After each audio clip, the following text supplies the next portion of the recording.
Hello and welcome to the Lila Life Show. I am your host, Linda Andrews, and always happy to be with you on another episode, wherever you find yourself in the world. Today, I want to just do a little download on some things I've been pondering and just say I hope you've been enjoying some of the most recent interviews. If you haven't listened to them, please pop back in, scroll back. We're in the hundred, like one numero uno of episodes. So that's exciting. We'll be at 200 before you know it. And I just appreciate your love and support and wish you many blessings as we are in this holiday season. If you want to join me today with a deep breath, give yourself a chance to center in and see what kind of insights come for you that come from me. Happy to share. This time of year is an interesting time thinking about words like joy and bliss. I know that sometimes the holidays, and even for myself, can bring up nostalgia, memories, almost like a longing for what was. That could be from your family of origin, past loved ones, whatever that is for you. And the focus on joy and bliss isn't always the easiest thing to bring your attention to, because there may be other things, other memories that come up in your life and just the world. Maybe today joy and bliss feels hard to access. I want to encourage you, especially during this time of year, to follow what brings you and what gives you joy and bliss. Where focus goes, energy flows, and bringing your attention to what naturally gives you joy and bliss can be very powerful medicine during this time of year. It's easy to feel obligations, commitments, a lot of events and invites, but carving out those little pockets of joy and bliss for yourself is powerful. So do with that what you will. Also, during this time of year, you've heard me talk about the different natural rhythms of the year, maybe. And we're coming into the winter solstice. And in that feels like the 0 point energy, right? If you are in the Northern Hemisphere, if you're in the Southern, hang on, Jude will be here soon. And you are experiencing an apex of energy. In this 0 point energy, for those of us in the Northern Hemisphere, it's, in my imagination, a very fertile time of the year. So whatever it is, intention-wise, whatever it is that you want to put into motion over the next 6 months, use this time for that. Create a little extra time and space in your life to do that and see what comes through. See what kind of things you want to recommit to, that you want to decommit to, and where can you create a little bit of extra time and space during this holiday season, but also going into the new year. And with that time and space, it's like a vacuum where you may find something else is emerging in that time and space.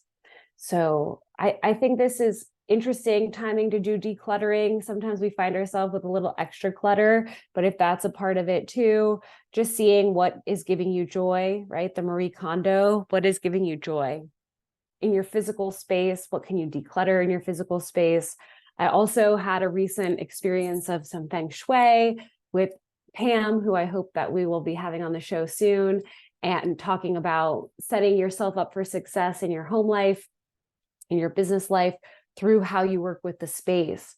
So there could be little intuitive clues about this already, and there just may be things that it's time for you to release, and notice what you're releasing in your physical life, what could emotionally release from that as well. It's a pretty powerful mirror. So more on that in another time. I wrote this note around supporting who you are and supporting who you are becoming. There is a version of you today that looks different from a version of you, say 10 years ago or 20 years ago. And you may feel the same, but you may notice you even look differently. So that's an outward expression of those changes. So supporting and celebrating who you are today, right? Seeing yourself who you are today. You are the expression of the outcome of all your past choices, and then also who you are becoming. So as we go into 2024, there's a version of you that's also emerging that hasn't yet emerged, that may start to whisper, may have already been whispering to you. And so it's accepting and supporting who you are, and accepting and supporting who you are becoming, and knowing that who you are today is different than who you were at different points in time, and who you will be at the end of next year will be a little different than who you are today, a year removed. So I share this because there may be time for you right now to do a little inventory about what is supporting and what is not supporting who you are becoming.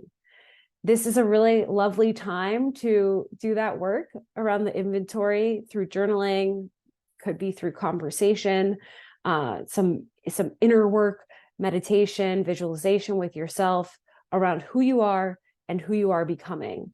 I've worked with a number of mothers this year who've given birth to their first child in my private practice. There's people that have started a new business, right? These are all different initiations and activations of a different part of yourself. Who are you becoming in these new roles? Who are you becoming in these up-leveled roles, right? The success that you are creating is on your terms. They're not going to necessarily stand up to the modern definitions of success, or your own little spin on that. So having that time and attention to check in, who are you becoming? How does that relate to your vision, your values, your purpose?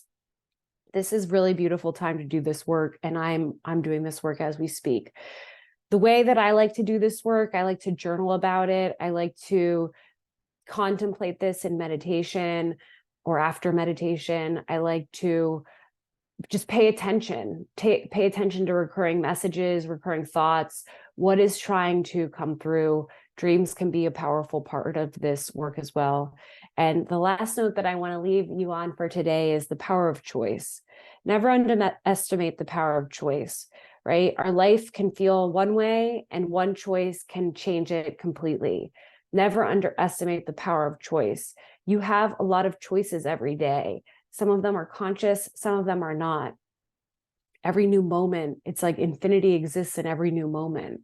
And so how many chances and choices do you have in every new moment? A lot, infinity, right? So taking this power and this responsibility with choice, and understanding where you may need to be making some new choices in your life. You may want to be making some new choices. Your soul may be yearning for you to make new choices.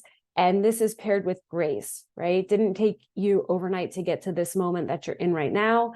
It took you all the past moments and choices before this moment. And so unwinding that, I believe it can be as fast and instant as instantaneous, and it can also take time. So that's where the grace comes in for wherever you're falling on that spectrum. I am wishing you so much absolute love. Giving yourself some extra time and space is one of the key takeaways that I have for you today, and just immersing yourself in the now. We are living in what can feel like extremely uncertain times. There is a lot of information that can be accessed through the news, through the media, through the internet, that can be emotionally destabilizing. It can be thought-provoking also. It could bring up a lot. And I think there's an opportunity to have reverence for the sacred in all that is, the sacred that exists in each of us, and perhaps some gratitude for all that is. And lastly, some understanding for the understanding that there's limited understanding, if that makes sense. No one here will ever know everything about everything, and let alone our own things. And with that gap is grace for one another, where we're each doing our best. We're operating from the level of consciousness, understanding, awareness that is in each of our own part of the journey.